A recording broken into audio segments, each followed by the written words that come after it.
আজকে এমন একটা বিষয় নিয়ে কথা বলবো, ইতিপূর্বে হয়তোবা অনেকে শোনেন নাই। আজকের আমার আলোচনা বিষয় হচ্ছে আত্মীয়তার হক সম্পর্কে আলোচনা। সমাজের মধ্যে ভাই ভাইয়ের সাথে সম্পর্ক ছেদ করে, আছে না নাই? ভাই বোনের সম্পত্তি দেয় না, আছে না নাই? এক ভাই রাস্তার কিনারে সম্পত্তি, দামি সম্পত্তি নেয়, আরেক ভাইকে বিলের মাছ ফেলে দেয়, আছে না নাই? এই সম্পর্কে, আত্মীয়তার হক সম্পর্কে আমি কথা বলবো। আল্লাহ যেন আমাদেরকে সঠিকভাবে বোঝার তৌফিক দান করে। আজকে কি বার বলেন তো? জুমার দিন রজনীতে। এই বিষয়ে আমরা একটা হাদিস পড়ি, তিরমিজি শরীফ ৮ নাম্বার অধ্যায় 1074 নাম্বার হাদিস। ক্বালান নবিয়্যু সাল্লাল্লাহু আলাইহি ওয়াসাল্লাম, নবীজির সাহাবী আবু হুরায়রা থেকে বর্ণিত, আল্লাহ নবীজি বলেন, মা মিন মুসলিমিন ইয়ামুতু ইয়াওমাল জুমআতি ওয়া লাইলাতাল জুমআ। নবীজি বলেন, যে ব্যক্তি জুমার দিন অথবা জুমার দিন রাতে মারা যায়, আপনাদের এলাকার মধ্যে যে মা অথবা যে পুরুষ ভাই অথবা যে মানুষ জুমার দিন রাতে মারা যায়, মানে আজকের দিন মারা গিয়ে থাকে অথবা যদি সামনে জুমার দিন মারা যায়, ইল্লা ওয়াকাহুল্লাহু ফিতনাতাল কবর, আল্লাহ নবীজি জানিয়ে দেয়, আল্লাহ পাক ওই ব্যক্তির কবরের ফিতনা থেকে হেফাজত করে নেয়। বলেন সুবহানাল্লাহ। হাদিসের ভাষ্য দ্বারা বোঝা যায়, আমরা নামাজের মধ্যে প্রতিদিন আল্লাহর কাছে একটা দোয়া করব, যে দোয়া আমি প্রতিদিন করি। আল্লাহ মরণ যেহেতু আমাদের জন্য অনিবার্য, মরণের ছাড়া দুনিয়ার মধ্যে সবাইকে মৃত্যুবরণ করতে হবে। যার জীবন আছে তার কিন্তু মরণ আছে। এই জন্য আমার আপনার সকলের মরণ যাতে করে জুমার দিন হয়ে যায়, এই দোয়াটা আমরা সবাই করব ইনশাআল্লাহ। তাহলে আমরা আল্লাহর কাছে দোয়া করব যাতে করে আমার আপনার মরণটা জুমার দিন হয়ে যায়। কথাগুলো মনে থাকবে। ঈশার নামাজ আমি বলবো না কে কে পড়েছেন, শুধু এতটুকু বলবো, যারা ঈশার নামাজ পড়েছেন, যারা ঈশার নামাজ পড়েন নাই তাদের ফজিলত কি। আবু দাউদ শরীফ ২ নাম্বার অধ্যায় ৫৫৫ নাম্বার হাদিস। ক্বালান নবিয়্যু সাল্লাল্লাহু আলাইহি ওয়াসাল্লাম, নবীজি বলে, মান সাল্লাল ইশা ফি জামাতিন কানা কা কিয়ামিন নিসফি লাইলাতিন, যে ব্যক্তি ঈশার নামাজ জামাতে শহীদ আদায় করলো। আপনাদের মধ্যে যারা ঈশার নামাজ জামাতে শহীদ আদায় করলেন কিংবা ঈশার নামাজ আদায় করেন নাই বা কিছুক্ষণ পরে যদি করে নেন, নবীজি বলেন তাহলে অর্ধরাত্রি পর্যন্ত আল্লাহর ইবাদতের মধ্যে সে যেন কাটাইলো। বলেন সুবহানাল্লাহ। ওমান সাল্লাল ইশা ওয়াল ফজর, আর যে ব্যক্তি ঈশার নামাজ এবং ঈশার নামাজ জামাতে শহীদ আদায় করলো, ইবেন ফজরের নামাজ পড়ার জন্য নিয়ত করলো, মানে ভোরবেলা শীতের রজনীতে ফজরের নামাজও পড়লো, নবীজি বলেন তাহলে সে যেন সারা রাত্র পর্যন্ত আল্লাহর ইবাদতের মধ্যে দাঁড়ায় কাটাইলো। বলেন সুবহানাল্লাহ। আল্লাহ যেন আমাদেরকে যারা ঈশার নামাজ না পড়ি তাদেরকে যেন আজকে ঈশার নামাজ পড়ার তৌফিক দান করে, ইভেন ফজরের নামাজ যেন আমরা পড়তে পারি। আল্লাহর কাছে সবচাইতে পছন্দনীয় কাজ কোনটা এবং সবচাইতে অপছন্দনীয় কাজ কি, এই দুইটা হাদিস বলে আমার মূল আলোচনার দিকে যাব ইনশাআল্লাহ। থাকবেন তো ইনশাআল্লাহ? বুখারী শরীফ ৭৮ নাম্বার অধ্যায় ৫৯৭০ নাম্বার হাদিস। নবীজির সাহাবী আব্দুল্লাহ ইবনে মাসউদ থেকে বর্ণিত, তিনি বলেন, সালতুন নবিয়্য সাল্লাল্লাহু আলাইহি ওয়াসাল্লাম, আমি আল্লাহ নবীজিকে জিজ্ঞেস করলাম, ইয়া রাসূলুল্লাহ, আইয়ুল আমালি আহাব্বু ইলাল্লাহ, আল্লাহ নিকট কোন আমল সবচাইতে শ্রেষ্ঠ হয়ে যায়? আমরা যে আমল করি আল্লাহ নিকট কোন আমল সবচাইতে ভালো হয়ে যায়? নবীজি এক বলেন, আসসালাতু আলা ওয়াক্তিহা, 1 নাম্বার সময় মতো নামাজ আদায় করা, বলেন সুবহানাল্লাহ। 2 নাম্বার বিরুল ওয়ালিদাইন, পিতা মাতার সাথে ভালো আচরণ করা। 3 নাম্বার আল জিহাদু ফি সাবিলিল্লাহ, জিহাদের ময়দানে অংশগ্রহণ করা, বলেন সুবহানাল্লাহ। আর বিগত 17 বছর হুজুররা যদি জিহাদের কথা বলে, নাস্তিক সরকারের আর আমলাপন্থীরা তারা বলতো তারা জানি জঙ্গি গঠন করে কথা বলে, ঠিক না বেঠিক? এই জন্য বলতে চাই, জিহাদ মানে সংগঠন না, জিহাদ মানে আল্লাহর কাছে সবচাইতে পছন্দনীয় আমল হয়ে যায়, বলেন সুবহানাল্লাহ। এখন বলবো আল্লাহর কাছে সবচাইতে অপছন্দনীয় কাজ 3টা। কয়টা? বুখারী শরীফ 97 নম্বর অধ্যায় 7532 নম্বর হাদিস। ক্বালান নবী সাল্লাল্লাহু আলাইহি ওয়াসাল্লাম, নবীজির সাহাবী হযরত বারা ইবনে আব্দুর রহমান থেকে বর্ণিত, তিনি বলেন, আইয়ুযান বিআকবারু ইনদাল্লাহ, আল্লাহর নিকট কোন আমল সবচাইতে অপছন্দনীয় হয়ে যায়? আল্লাহ নিকট সবচাইতে খারাপ আমল কোনটা? আল্লাহ নিকট সবচাইতে পাপাচার আমল কোনটা?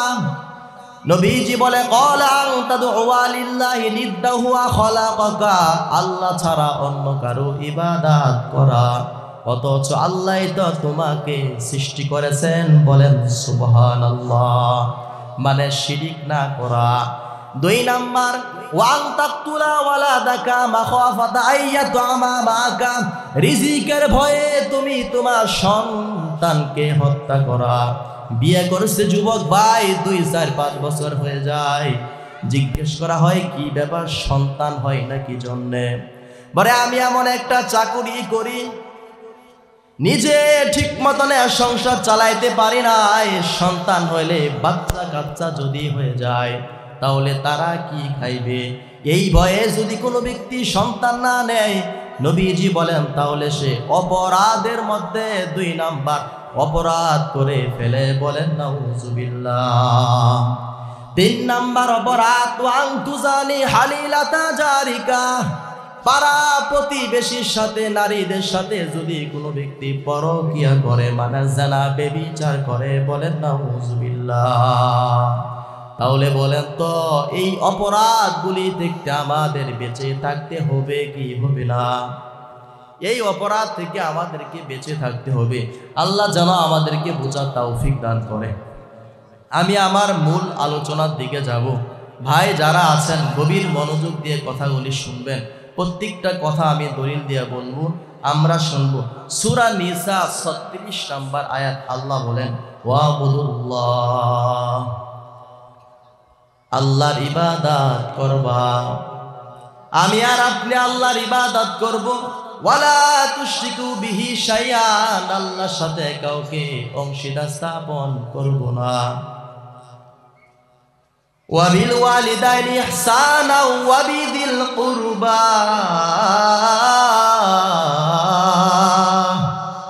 আল্লাহর ইবাদতের পরে পিতা মাতার সাথে ভালো আচরণ করব। পিতা মাতার পরে আমরা নিকট আত্মীয়র সাথে সবচাইতে বেশি ভালো আচরণ করব, বলেন সুবহানাল্লাহ। তাহলে আমরা এই আয়াত দ্বারা বুঝলাম আত্মীয়তার হক আমরা আদায় করব। আল্লাহ আবার বলে, ওয়াতিদাল কুরবা হাক্কাহু, সূরা বানী ইসরাঈল 17 নম্বর সূরা 15 নম্বর পারা 3 নম্বর 26 নম্বর আয়াতের মধ্যে আল্লাহ বলেন, তোমরা আত্মীয়দের হক সঠিকভাবে ফিরে দাও। ভাই যেন তাদের বোনের হক ফিরে দেয়, বড় ভাই যেন ছোট ভাইয়ের হক ফিরে দেয়, বাবা যেন উভয় সন্তানের মধ্যে সমঝোতা আদায় করে নেয়। তারপরে আল্লাহ সূরা সাদের মধ্যে কি বলে দেখেন, আল্লাহ বলেন, ওয়া ইন্না কাসীরাম মিনাল খুলাতা'i লা ইয়াবগি বা'দুহুম আলা বা'দিন, আল্লাহ বলেন নিশ্চয়ই শরীকদের মধ্যে একে অপরের উপর অবিচার করে থাকে, বলেন নাউজুবিল্লাহ। আমাদের মধ্যে বাবা যেন সন্তানের হক আদায় করে, সন্তান যেন বাবার হক আদায় করে, ভাই যেন ভাইয়ের হক আদায় করে। আরে কত ভাই, বড় ভাই বিদেশ থাকে, টাকা পাঠায়, ছোট ভাই সুদে কুড়ুয় আর খায়, ভাইয়ের টাকাগুলো অপচয় করে, আছে না নাই? এটা করা যাবে না। আল্লাহ যেন এই বিষয়ে আমাদেরকে সঠিকভাবে কথাগুলি বোঝার তৌফিক দান করে। সহিহ বুখারী 78 নাম্বার অধ্যায় 5984 নাম্বার হাদিস। নবীজির সাহাবী হযরত জুবাইর ইবনে মুতঈম থেকে বর্ণিত, তিনি বলেন, ক্বালা ইন্নী সামি'তু নাবিয়্যা সাল্লাল্লাহু আলাইহি ওয়াসাল্লাম। নবীজির সাহাবী হযরত জুবাইর ইবনে মুতঈম থেকে বর্ণিত, আল্লাহ নবীজি বলেন, লা ইয়াদখুলুল জান্নাতা কাতিউন। নবীজি বলেন, আত্মীয়তার সম্পর্ক ছিন্নকারী জান্নাতে প্রবেশ করবে না। বলেন নাউযুবিল্লাহ। চাচা যদি ভাতিজার সাথে সম্পর্ক রক্ষা না করে, মামা যদি ভাগ্নের সাথে, বোন ভাগ্নের সাথে যদি সম্পর্ক রক্ষা না করে, ফুপির সাথে যদি সম্পর্ক রক্ষা না করে, আর এই সমাজের মধ্যে এমন অনেক মানুষ আছে, চাচা ভাতিজার সাথে সম্পর্ক নাই, ফুপির কোনো খবর নাই। বলেন তো আছে না নাই? বড় ভাইয়ের সাথে বড় ভাইয়ের, ছোট ভাইয়ের সম্পর্ক বিচ্ছিন্ন হয়ে যায়, আছে না? বুখারী শরীফ 6237 নাম্বার হাদিস। আল্লাহ নবীজি বলেন, লা ইয়াহিল্লু লিমুসলিমিন আন ইয়াহজুরা আখাহু ফাওকা সালাস। নবীজি বলেন, কোন মুসলমান যেন অপর মুসলমানের সাথে 3 দিনের অধিক সম্পর্ক ছেদ না করে। আপন ভাই 2 বছর হয়ে যায়, কথা বলে না, আমাদের সমাজে আছে না নাই? এক ভাই যদি মসজিদের মধ্যে যায়, এক কাতারের মধ্যে দাঁড়ায়, আরেক ভাই তারে দেখার আসে না। অথচ নবীজি বলেন, মুসলমান যেন অপর মুসলমানের সাথে 3 দিনে অধিক সম্পর্ক ছেদ না করে, মানে কথা না বলে, এটা হারাম হয়ে যায়। তাহলে আত্মীয়তার সম্পর্ক আমাদের রাখতে হবে। আত্মীয়তার সম্পর্ক রাখলে জান্নাত পাওয়া যায়। কি পাওয়া যায় ভাই? কথা বলেন, কি পাওয়া যায়? সহিহ বুখারী দলিল 5983 নাম্বার হাদিস। সাহাবী আব্দুর রহমান ইবনে আউফ থেকে বর্ণিত, ক্বালান নবী সাল্লাল্লাহু আলাইহি ওয়াসাল্লাম। নবীজির সাহাবী হযরতে আব্দুর রহমান ইবনে আউফ থেকে বর্ণিত, এক ব্যক্তি আল্লাহ নবীজির কাছে এসে বলে, ইয়া রাসূলুল্লাহ, আপনি আমাকে এমন একটা আমল শিখিয়ে দিন যে আমল আমাকে জান্নাতের মধ্যে পৌঁছে দিবে, অথবা যে আমলের মাধ্যমে আমি জান্নাতের মধ্যে প্রবেশ করতে পারবো। নবীজি বলে, 1 নাম্বার তা'বুদুল্লাহ, 1 নাম্বার তুমি আল্লাহর ইবাদত করবা। বলেন তো আমরা কার ইবাদত করব? ওয়ালা তুশরিকু বিহি শাইআন, তার সাথে কাউকে অংশীদার স্থাপন করব না। 3 নাম্বার তুকিমুস সালাত, নামাজ প্রতিষ্ঠা করবা। নিজে নামাজ পড়লে হবে না, বাবা নামাজ পড়বে, বাবা তার মাকে বলবে নামাজ পড়ানোর জন্য, বাবা মসজিদের মধ্যে তার সন্তানকে হাতে করে নিয়ে আসবে। আবু দাউদ শরীফ 2 নাম্বার অধ্যায় 495 নাম্বার হাদিসের বর্ণনা। নবীজি বলেন, মুরু আওলাদাকুম বিসসালাহ, হে সন্তানের বাবা এবং মা, তোমরা তোমাদের সন্তানকে নামাজের নির্দেশ করো।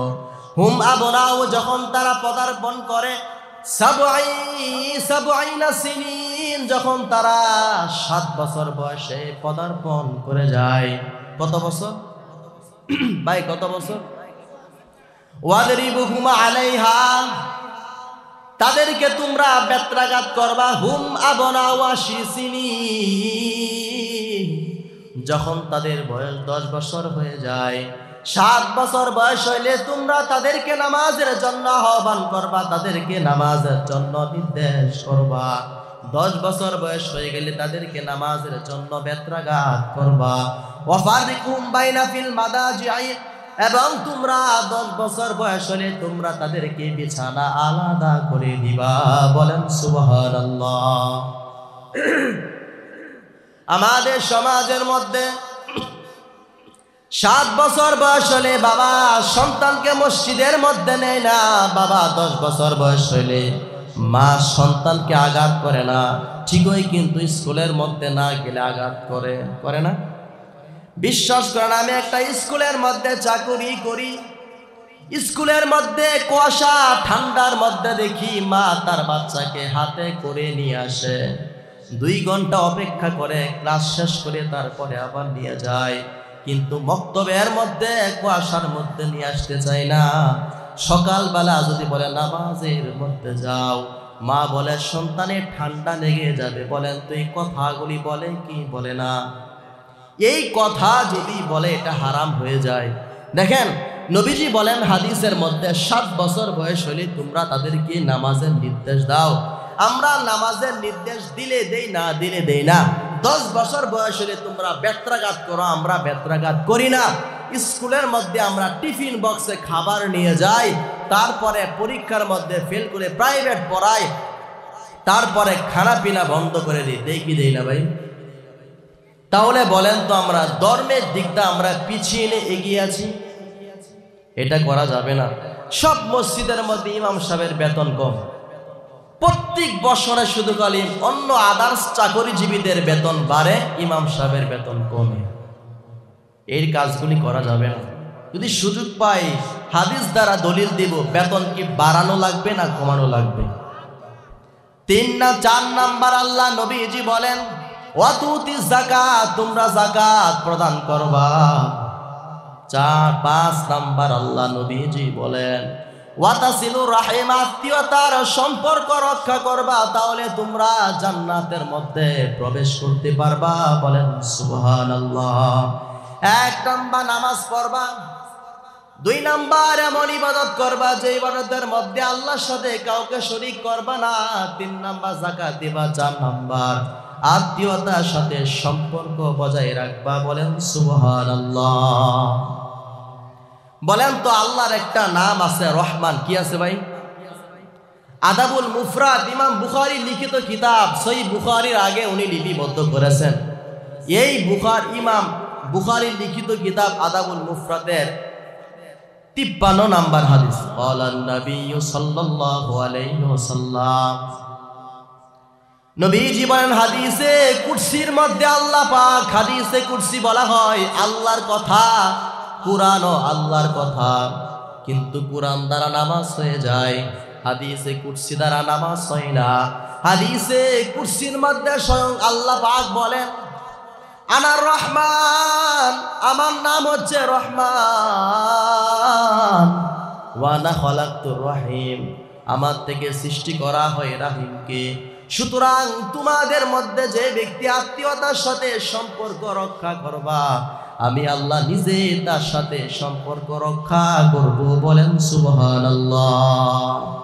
তোমাদের মধ্যে যে ব্যক্তি আত্মীয়তার সাথে সম্পর্ক ছিন্ন করবা, আরে ভাই যদি বোনের সাথে সম্পর্ক ছিন্ন করে দেয়, ছোট সময় ভাই বোনের মধ্যে কত মিল থাকে, ভাই বোনকে না খাওয়ায় সে কিন্তু খাবার খায় না। আমি আমার কথা বলি, এই যে রাতের মৌসুম, প্রতিদিন না থাকলে একদিন পর আমার যে মাহফিল হয়ে যায়, আমি গিয়া দেখি আমার ছোট বোন খাবার কিন্তু খাই না।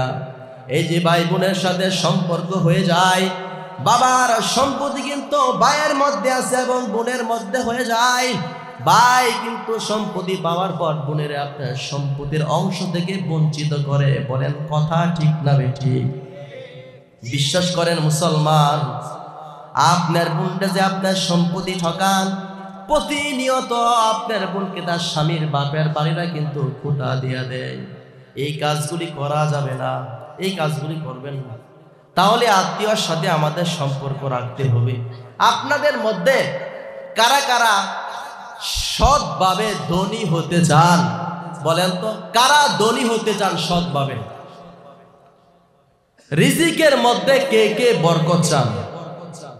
বলেন তো কে কে? তো সবাই চায় না আমরা, সবাই চায় না আমরা ইনশাল্লাহ।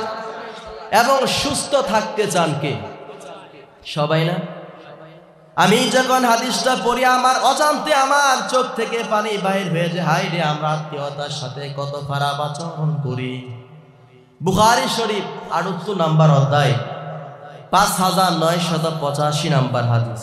قال النبي صلى الله عليه وسلم, নবীজির সাহাবী আবু হুরায়রা থেকে বর্ণিত, তিনি বলেন قال إني سمعت النبي صلى الله عليه وسلم, নবীজির সাহাবী আবু হুরায়রা থেকে বর্ণিত, আল্লাহ নবীজি বলেন মান সাররাহু আন ইউবসাতা লাহু ফি রিজকি, নবীজি বলেন যে ব্যক্তি রিজিকের মধ্যে বরকত চায় মানে ধনী হতে চায়, ওয়া আন ইউসালাহু ফি আতারিহি, হায়াতের মধ্যে সুস্থ থাকতে চায় মানে ভালো থাকতে চায়, নবীজি বলে ফালিয়াসিল রাহিমা, সে যেন আত্মীয়তার সাথে সম্পর্ক রক্ষা করে।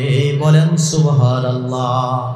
হাদিসের ভাষ্য দ্বারা বোঝা যায় আপনাদের মধ্যে যে ব্যক্তি রিজিকের মধ্যে বরকত চান মানে টাকা ইনকাম কম কিন্তু বরকত যদি চান বেশি এবং সুস্থ যদি থাকতে চান, নবীজি বলেন তাহলে তোমরা আত্মীয়তার সাথে সম্পর্ক বজায় রাখবা, তাহলে তোমরা রিজিকের মধ্যে বরকত পাইবে এবং সুস্থ থাকতে পারবা। বলেন সুবহানাল্লাহ। তাহলে আমাদের এই কাজগুলি করতে হবে। মুসলিম শরীফের 46 নম্বর অধ্যায় 6413 নম্বর হাদিস।